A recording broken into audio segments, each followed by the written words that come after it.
Hello, I'm the Irresolute Cartographer, and this is an addendum to my Fallout 4 lore video covering Curie. If you haven't watched that video yet, I suggest watching it first, then coming around for this. When I published my lore video on Curie, 2 days before I published this addendum, it was brought to my attention that I missed a character that can potentially take part in the story of Curie. Let's remedy that. When the sole survivor asked Dr. Amari about finding a body for Curie, the doctor contacted the caretaker of a brain-dead synth, G519.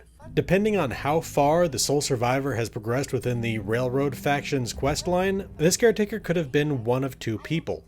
Should the sole survivor have never walked the Freedom Trail and found the Railroad, the caretaker is a generic NPC identified simply as caretaker. If, on the other hand, the sole survivor has already found their way into the catacombs beneath Old North Church, the caretaker is none other than Railroad member Glory. While the generic caretaker is happy to be rid of the burden of caring for G519, Glory, who, as an aside, is also a synth, considered G519 to be family and is not thrilled about the idea of her body being used to contain the mind of a, quote, tin can, unquote.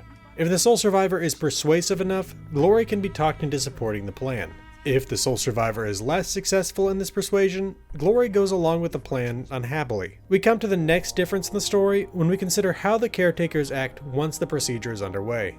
While Glory stays to see it through, the generic caretaker leaves the memory den before it even starts.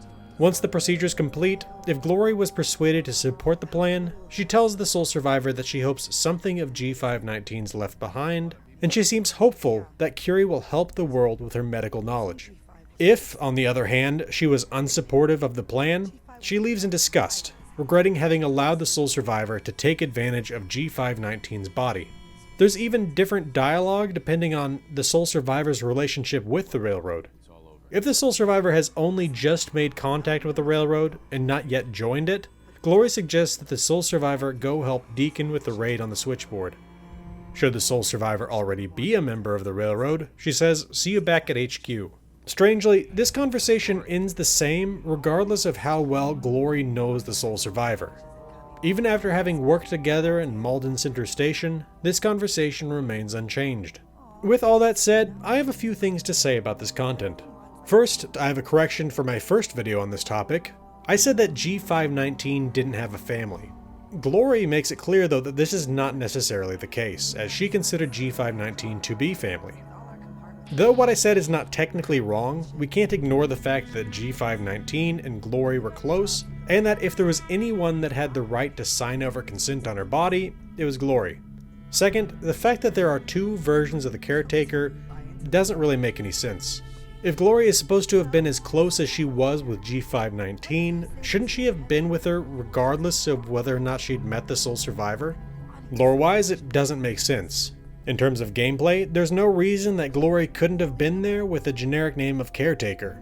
When we have met her before, and she shows up with G519, her words reveal that she didn't know that we were the ones that wanted to use G519's body. It feels like the better option here would have been to have her show up regardless, and simply be harder to persuade the less we've done for the Railroad.